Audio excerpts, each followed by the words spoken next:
On December 5, New Delhi became the center of global attention as Russian President Vladimir Putin and Prime Minister Narendra Modi met for their annual summit. At the heart of the discussion, energy, trade, and the delicate balancing act India faces between its traditional partner, Russia, and mounting pressure from the United States. In a firm and pointed statement, Putin declared that Russia would continue supplying oil, gas, and coal to India without any interruption. And that's an interesting statement. He called India a reliable partner and made it clear that even under Western sanctions, Russia was ready to keep fueling India's fast growing economy. This was a message not just for India but for the world that despite sanctions and tariffs, Russia sees Asia, especially India, as a key market for its energy exports. So let us know why this is so important for India. Because energy security is at the center of the country's growth story.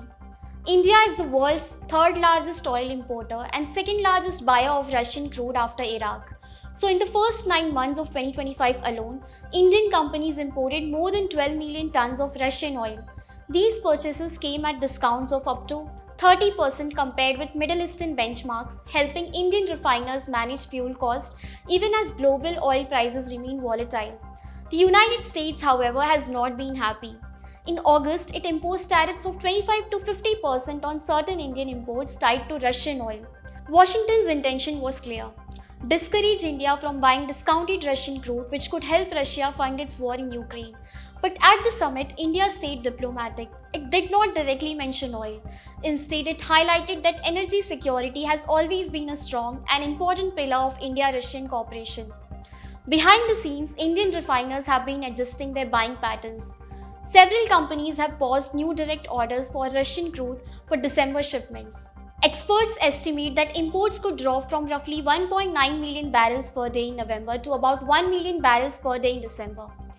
Even with this reduction, India remains one of the largest consumers of Russian oil in Asia, maintaining a steady energy supply for its industries.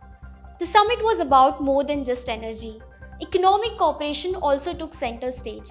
Both leaders agreed on an ambitious roadmap to raise bilateral trade to $100 billion by 2030, a significant jump from around $69 billion in 2025. Key sectors include pharmaceuticals, technology, minerals, and defense. Speaking of defense, India and Russia are moving beyond traditional arms sales. Both nations announced plans to co-develop advanced military platforms, signaling a shift from simple buyer-seller relationships to joint production and technology sharing. For Russia, the summit reinforced a strategic pivot to Asia. Cut off from many Western markets because of sanctions, Russia sees India as a stable partner that can reliably purchase energy, invest in joint ventures, and strengthen defense ties. For New Delhi, it's a pragmatic approach.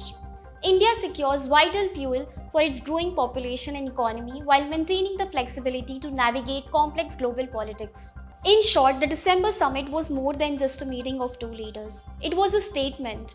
Russia reaffirmed its role as a dependable energy supplier while India underscored its independent foreign policy.